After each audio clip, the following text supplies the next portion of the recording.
شاہ محمود قریشی نے کہا ہے کہ قومی سلامتی کمیٹی کے اعلامیے میں پچھلے اجلاس کے منٹس کی ہی توثیق کی گئی، جس میں پاکستان کے اندرونی سیاسی معاملات میں مداخلت تسلیم کی گئی۔ وزیر اعظم نے اپنے لیے مزید مشکلات پیدا کر لیں۔ چیف جسٹس جوڈیشل کمیشن تشکیل دیں جو اوپن سماعت کر کے تہہ تک پہنچے۔ بلاول بھٹو پنجاب میں سیٹوں کی خیرات مانگنے لندن گئے۔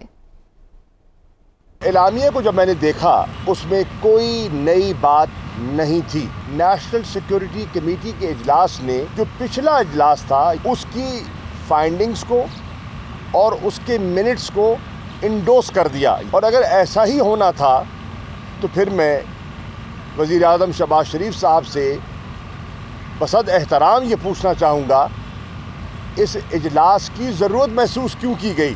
اس اجلاس سے مزید آپ نے اپنے لیے مشکلات پیدا کی۔ بلاول کہہ رہے تھے، مریم صاحبہ کہہ رہی تھی کہ یہ تو من گھڑت مراسلہ ہے۔ ثابت ہو گیا کہ وہ مراسلہ حقیقت پر مبنی تھا۔ وہ منٹس کہہ رہے ہیں کہ پاکستان کے سیاسی معاملات میں مداخلت کی گئی، پردہ پوشی یا کوئی کور اپ کا جو ہے وہ اٹیمپٹ کرنے کا ان کا ارادہ ہے۔ اس کا واحد حل یہ ہے کہ ایک جوڈیشل کمیشن سپریم کورٹ کی چیف جسٹس کی سربراہی میں یا ان کی ضوابطیت پر تشکیل پائے، اور وہ جوڈیشل کمیشن ایک اوپن ہیئرنگ کے ذریعے معاملات کی چھان بین کرے کہ سازش